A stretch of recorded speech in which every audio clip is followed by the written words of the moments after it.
はい、阪神タイガース情報者です。本日8月24日は野球の試合がございませんので、阪神タイガース8月絶好調の要因を振り返ってみるということでお話をしていきたいというふうに思います。本当に阪神タイガース8月は絶好調ということでですね、広島に一時、首位を分け合って取られるというようなシチュエーションもありましたけれども、現状で言いますと、112試合を消化しておりまして、67勝41敗4引き分け、勝率は6割2分0厘でマジックが24ということでですね、残り1試合31試合というところを考えると、かなり高い確率でですね、荒れてきるんじゃないのかなというような状況だというふうに思いますけれども、この要因はどこにあるのかというところがですね、非常に重要なところでございまして、それが分かることによって、ドラフト戦略であったりとか、トレード、こういうところの戦力補強、外国人選手も含めですね、につながってくるというふうにも思いますので、そのあたりを改めて分析していきたいというふうに思います。はい、まずはですね、投手の指標から順番に見ていきましょう。8月の成績ですね。防御率は 3.07 で2位、被打率は2割7分3厘で9位、三振率は 18.1% で5位、フォアボール率は 4.8% で1位で、ウィープは 1.25 で5位というような形でですね、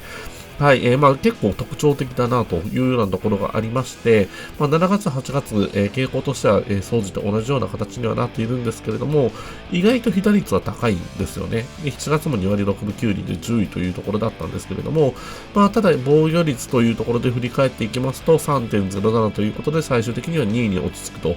で、これ何が良かったかというと、やっぱりフォアボール率なんです。被打率以上にフォアボール率が非常に低いので、出塁率がそんなに被打率っていうところにプラスオンされてこないというところで、やっぱり、投打ともにですね、このフォアボールというところがですね、非常にキーワードに今年はなってくるなというようなところでございまして、防御率自体が 3.07 の12球団すべての中で2位というような形で落ち着いているというような状況だというふうに思うんですね。いかに制球力の大事さ、大切さっていうところがですね、わかるかというような指標となっているんじゃないのかなというふうにも思います。で、救援の方はですね、さらにズバ抜けておりまして、8月に関しましては防御率 1.06 なんですよね。で、2位は 2.85 ということでもう圧倒的な状況になっていると。で、被打率に関しましても1割7分4厘で1位。三振率は 25.1% で2位。フォアボール率がですね、ちょっと逆に高くて 9.40 で10位。で、ウィップはですね、0.98 ということで1を割ってきてのダントツの1位と。いうような形でですね、救援投手陣、こちらの方はですね、逆に結構フォアボールは出すんですけれども、ほぼほぼ打たれてないと言っても間違いないというか、そういう中でですね、勝負しに行ってのやっぱりフォアボールであったりとか、岩崎投手なんかもこれちょっとまずそうだなと思うとフォアボールで逃げるというようなところも、お話ありましたけれども、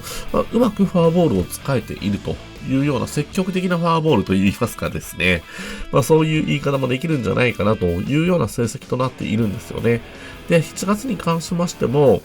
防御率は 1.61 ということで素晴らしい数字だったんですけれども、それをもうさらに上回る。被打率もそうですね。被打率で1割7分4厘っていうとほとんど打たれてないと言っても過言じゃないかなというように思うんですね。ほぼほぼ、いかにこの救援陣の活躍ぶりというところがですね、この8月に関して言うと特にフューチャーされてもいいんじゃないかなというような成績となっているというところでですね、投手の方で見ていきますと、先発はフォアボールを与えずに、いいテンポでですね、試合っていうのを消化できていると。で、そこが防御率につながっていると思いますし、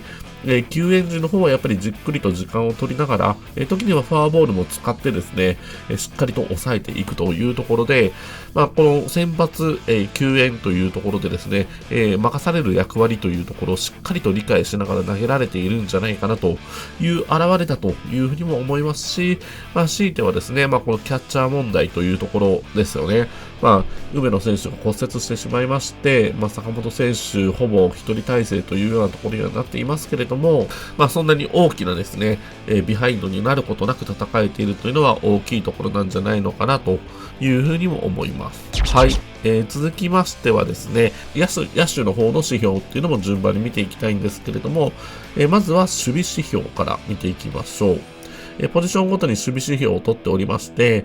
保守が UZR はマイナスの 3.2 で全体の11位。で、守備率は9割9分5厘で8位で、エラーの数は4個ですね。で、一塁はですね、UZR はプラスの 10.5 でダントツの1位。守備指標、はですね、9割9分5厘で、全体の4位、エラーは6個。セカンドはですね、マイナスの 0.2 で全体の6位。守備機会率は、9割8分5厘で10位、エラーは8個と。で、サードに関しましてはマイナスの 4.3 で、全体の9位で、守備機会率は、9割4分4厘で全体の10位、エラーは16個。ショートに関しましては、UZR がマイナスの 0.2 で、順位は7位。守備機会比率、守備機会自体は、9割7分9厘で、順位は9位、エラーは11個。で、センターに関しては UZR がプラスの 8.3 で全体の2位。エラーが一切ないのでですね、守備機会率は1割ですね、10割ですね、すみません。で、全体の1位で、エラーは当然0個と。で、ライトに関しては UZR がマイナスの 3.5 で全体の9位。守備機会率は、9割7分6厘で全体の10位で、エラーの数は5個。レフトに関しましては UZR、これごめんなさい、プラス 12.1 ではなくてマイナスの 12.1 ですね。で、全体の12位で、守備機会率は9割6分2厘で、全体の12位でエラーが8個というような感じでですね、全体で見たときには、UZR はマイナスの 1.6 で、守備機会率は9割8分5厘で全体の10位、エラーの数は65個というような形でですね、守備に関して言うと、上位のところに入ってくる選手っていうのはなかなか正直いないというところが結論だというふうに思うんですけれども、その中でファーストとセンター、大山選手と近本選手の守備っていうのは、群を抜いているというような状況でございまして、阪神今年の売り二遊間というところもですね、守備だけで見ると、ものすごく貢献できているかというとそうではないんですけれども、ちょっと面白い数字っていうところがありまして、併殺完成度ですね、ダブルプレーを貢献する、成立させるのに、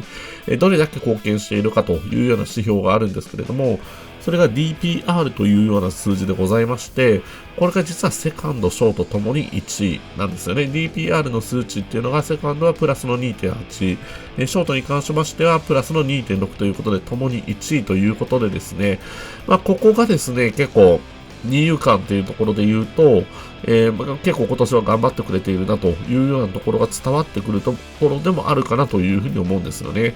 去年なんかで言うと、セカンドは糸原選手というところで、UZR 的にもマイナスの10以下というような形でですね、かなり大きなマイナスっていうのを叩き出していましたし、そこから見るとですね、大幅な改善でされているところはもう明確なところではあるんですけれども、UZR とかエラーの数で見ると、ちょっと物足りないかなというようなところなんですけれども、この DPR の指標というところを見るとですね、ずば抜けているというところで、そういう部分でもですね、二遊間を固定させることで、ゲッツーが取りやすくなった。二塁を守ったり、ショートを守ったりしていると、やっぱり投げる方向というのは全然違うものなので、慣れないっていうところもあるので、本当ゲッツーって何秒の世界の中で成立することだというふうに思っていまして、そういうところっていうのがですね、この固定というところの、プラスの効果に働いているんじゃないのかなというふうに私は分析をしております。で、そういうところで言うと、やっぱりサードの佐藤輝明選手のところがですね、UZR 数値で言うと、物足りなかったりとか、レフトもそうですね、かなり凹んでいるというところもあるんですけれども、ただ、阪神タイガースの今の順位っていうところを考えると、結構正直なところを言うと、守備後回しでもいいんじゃないか説というのがですね、ありまして、やっぱりエラーをしたりとかですね、守備でミスをしてしまうと、見てる方からするとですね、やっぱり気分的には下がりますし、しっかり守ってくれよというようなところがあると思うんですけれども、それが勝敗に大きく左右されるところって、実はそんなにないんじゃないかなというようなところもありまして、それよりもだったらば、投手陣の、成長であったりとか、野手陣でいうと打撃ですね。そういうところの方が、勝敗には大きく、反映されてくるんじゃないのかなというふうにも思っていまして、そこの方が重要なんじゃないか説というのをですね、唱えていっていきたいなというふうにも思っております。はい、その最たる例がですね、この打撃指標だというふうに思っておりまして、この打撃指標を見てもらいたいんですけれども、7月、8月ですね、もう8月は、どのポジションを見てもですね、12球団でもかなり上位の指標というふうになっておりまして、ピッチャーはちょっと置いとくんですけれども、キャッチャーからライト、レフトまで見ましてもですね、まず打率の部分で言いますと、キャッチャーの部分が、12球団で全体の6位ということで、多少沈んでしまってはいますけれども、これまでの成績というところを考えるとですね、だいぶ打率も上がってきたなというところでございますし、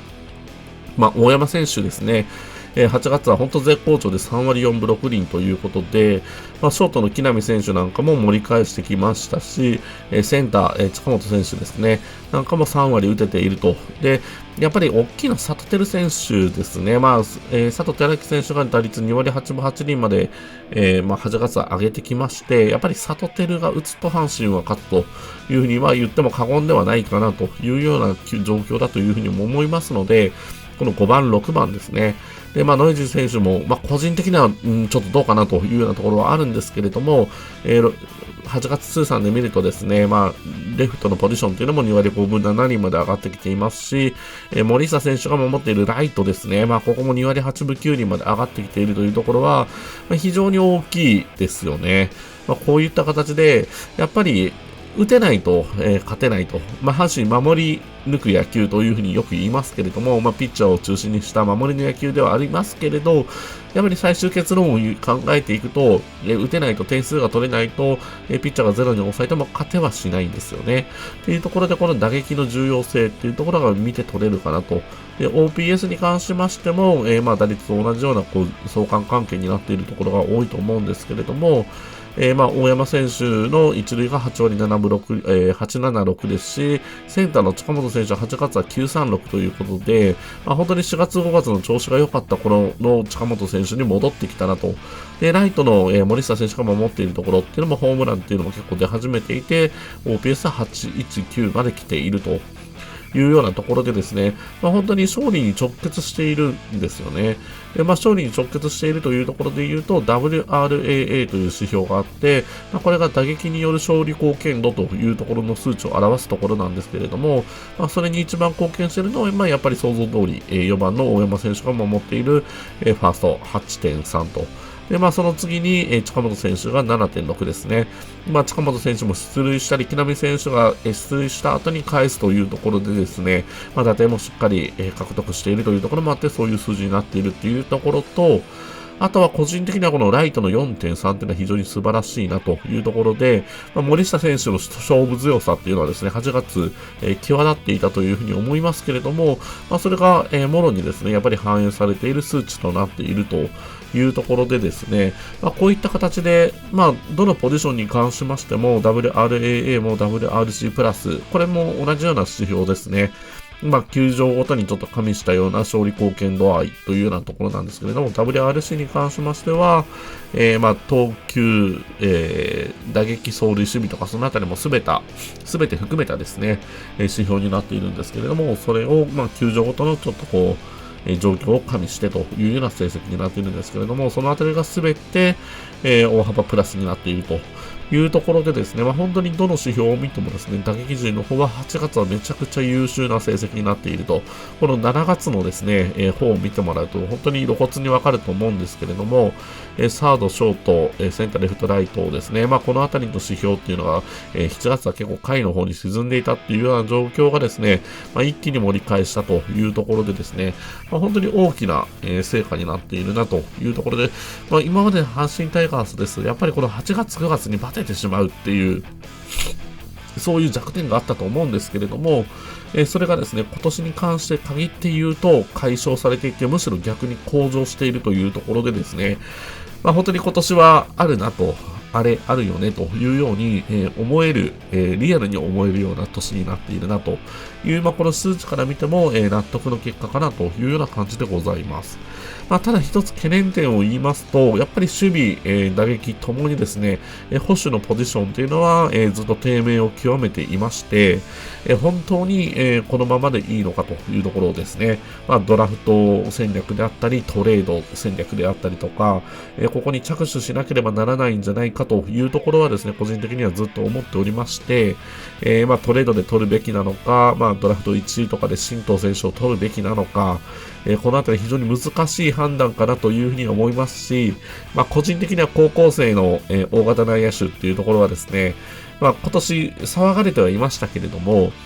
高校野球の結果ですね、このあたりを見ていくとどうだろうというふうに思うところもありまして、